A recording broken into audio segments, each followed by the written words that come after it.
When KITV 4 News at 5 continues, we example the herbal alternatives to hair loss. A little dab will do ya on Mixed Plate. Up next. Hair today, gone tomorrow.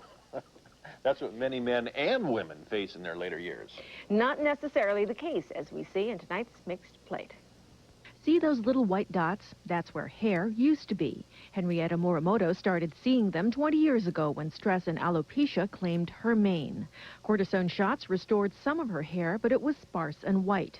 Within 2 weeks of herbal treatments, a little black patch appeared at her hairline, and at 4 months, it was a healthy streak at her crown. People kept asking me, "What are you doing? You black streak in your hair?" And I said, "No, it's just growing back like that." And they couldn't believe it.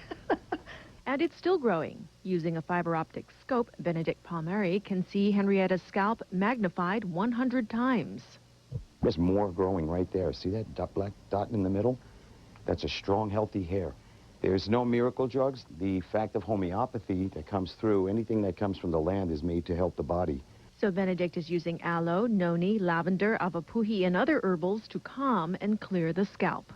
The purpose is to get rid of this, sebum, natural oils, sweat, hairspray, and gel residue. Once that is covered with sebum, it becomes like a resin. It's impossible for a hair to come out of the scalp if it's covered with a resin. By cleaning the scalp and getting the pores open again, right down into the follicle sheath, we can get the hair, if it will grow, to grow. Manny Valbuena thought he was doomed to hereditary baldness. The last 3 years, my hair was kind of getting thin. Looks like it's getting thicker and getting darker.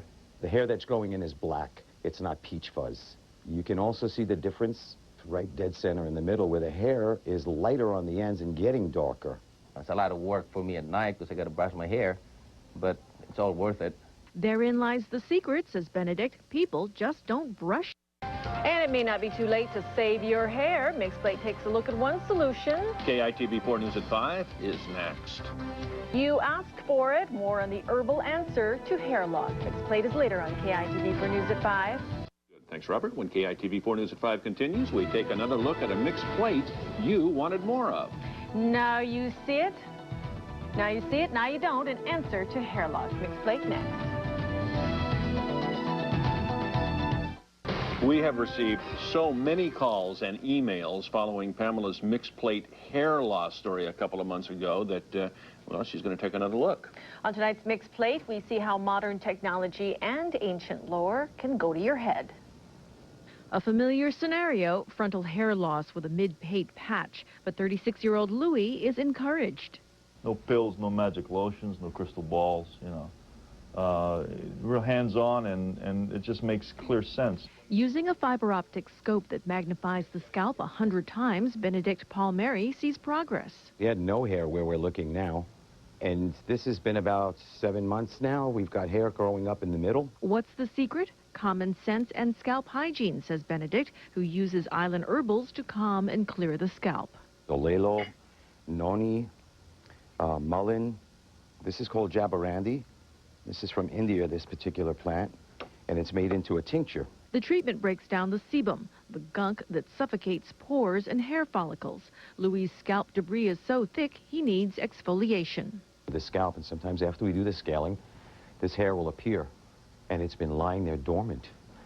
But it takes time. It's been under there for 18 to 20 years. Benedict makes no promises of hair growth, but says the treatments and a daily routine of vigorous brushing will stop you from losing any more hair. Good enough for Louis, who wishes to remain anonymous. I wouldn't say overnight I'll have to use an afro pick, but so far so good. 18-year-old Evan Yoshiki doesn't have a hair loss problem yet, but Benedict says testosterone, sweat, hair gels, mousses, and waxes can kill fragile follicles. You're basically looking at the buildup on the scalp and how it clogs the pores. That's extreme buildup. And if it gets any worse, it goes from dandruff into psoriasis into eczema. Evan's hairline already shows the shiny scales and broken hair shafts common with psoriasis. If you know you're 22 and 23 years old and you see that your hair's starting to get a fuzzy feeling to it, and you know your grandpa and your dad were bald, then you can actually stop the process from happening by cleaning out the pores. It just kind of cleans it up, kind of like opens it up, so it lets my scalp breathe and feels like cleaner and makes my hair a little bit more healthier. It's just like a garden. You have a clean garden, you're going to have healthy roses. Tomorrow, the ladies stave off hair thinning. That's mixed plate.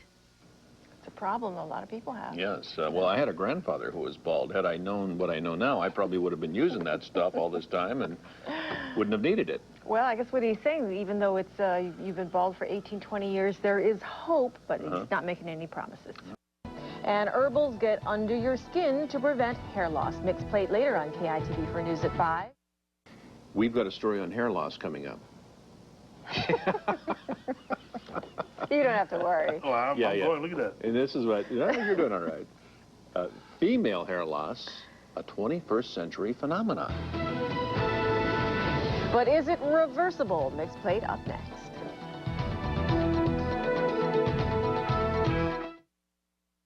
Any man with less than a full head of hair can tell you that baldness can be stressful, and in some cases, they're even embarrassed by it. More so for women with the same condition, as we see on tonight's Mixed Plate. Well, you kind of look in the mirror, you can see your scalp. You know, you see guys like that, not very many women. And for your self-esteem, it's kind of hard. It's the new malaise of the working woman, says Benedict Palermi, who's finding more women in his downtown shop. Any woman in a high-maintenance position in the workplace that's under severe stress each day finds that they're losing hair, but they're really not losing hair. The hair is encapsulated underneath the scalp. It just can't get out from the sebum buildup. Sebum is the dead skin, oils, perspiration, and residue left by hairspray, gels, and mousses. When it clogs the pores, hair can't grow. Also, there's a muscle called the erector pili. When that tightens, it can actually sever the hair off from underneath the scalp. Benedict's treatment includes a stress-reducing whiff of lavender and a neck rub as he cleans the scalp with an herbal mix of noni, olelo, and jabarandi. They're leaves that are put into an isopropyl alcohol, and then they're put in an airtight container and left anywhere from 6 to 8 weeks. After that, they're taken out, squeezed and pressed, and then the purity of the plant comes out. After about, I think about 3 or 4 treatments, people started going, hey, you look a little different, you know, and they started noticing that my hair got shinier. It started to grow better, and, you know, it's not as thin. A treatment is about $50, depending on the damage. Clients are urged to brush and shampoo often if they want to keep the hair there.